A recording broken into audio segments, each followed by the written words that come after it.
Welcome! In this video, we will show you how to perform a bump test on the MultiRAE Pro. This test ensures the MultiRAE Pro is functioning correctly prior to mission. A bump test can be performed on sensors individually. That's called a single sensor bump, or together, which is a multi-sensor bump.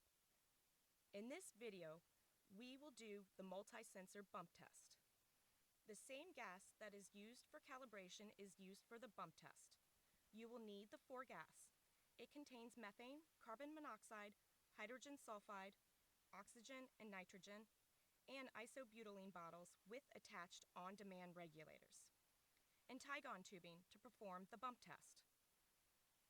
The 4 gas bottle will test the lower explosive limit, or LEL sensor, the hydrogen sulfide, carbon monoxide, and oxygen sensors at the same time.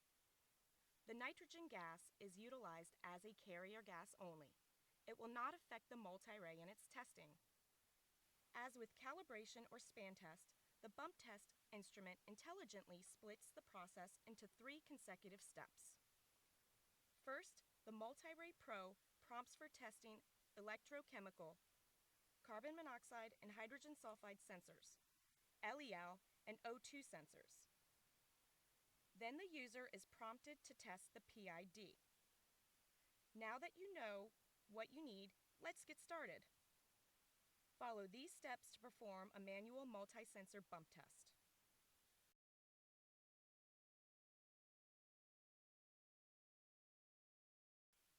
Step 1. Turn on your MultiRAE Pro by pressing and holding the middle button. Allow the instrument to boot up fully until the main measurement screen with sensor names and readings are shown.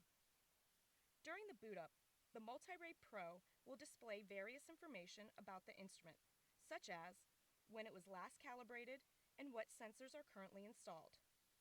This process takes about a minute. After the MultiRAE Pro has booted up, you may be prompted to perform a fresh air calibration. Press the Yes button to start that test, which will take roughly 60 seconds.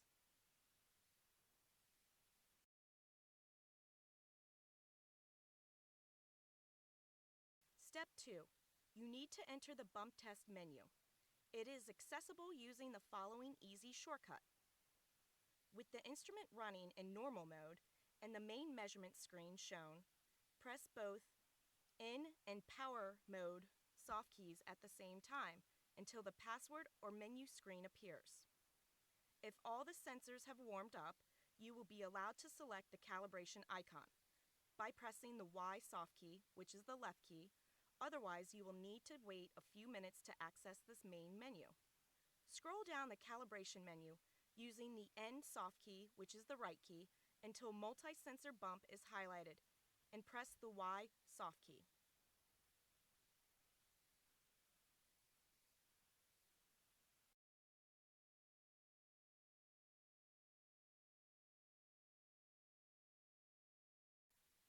Step 4. Connect the 4 gas bottle via Tygon tubing connection to the MultiRAE Pro by screwing the connection coupling onto the filter or base of filter connector.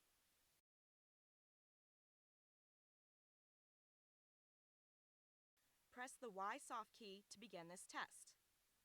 The connector on the Tygon tubing will screw into the filter if it is still attached to the MultiRAE, or the black base of the MultiRAE itself.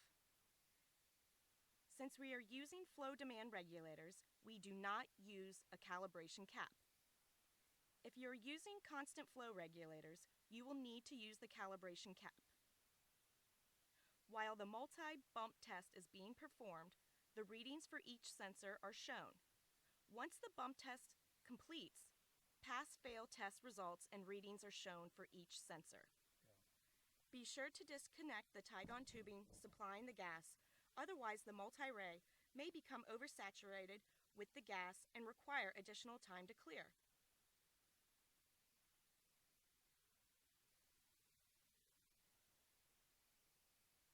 Step 5. Next, you will be prompted to repeat the same process for the VOC sensor, utilizing the isobutylene bottle.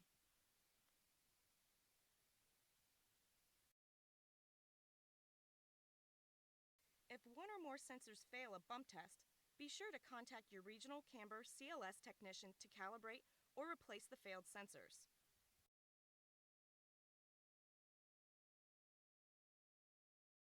Step 6. The bump test is now complete. Press back Mode Power soft key, which is the middle key, until you return to the main measurement screen. You will see a check mark on the upper portion of the screen which indicates the instrument has passed its bump test. Thank you for watching. If you have any other questions regarding the use or maintenance of the MultiRAE Pro, you can always refer to the user's manual that is stored in the MultiRAE Pro's RDC case, or contact your regional camber CLS technician.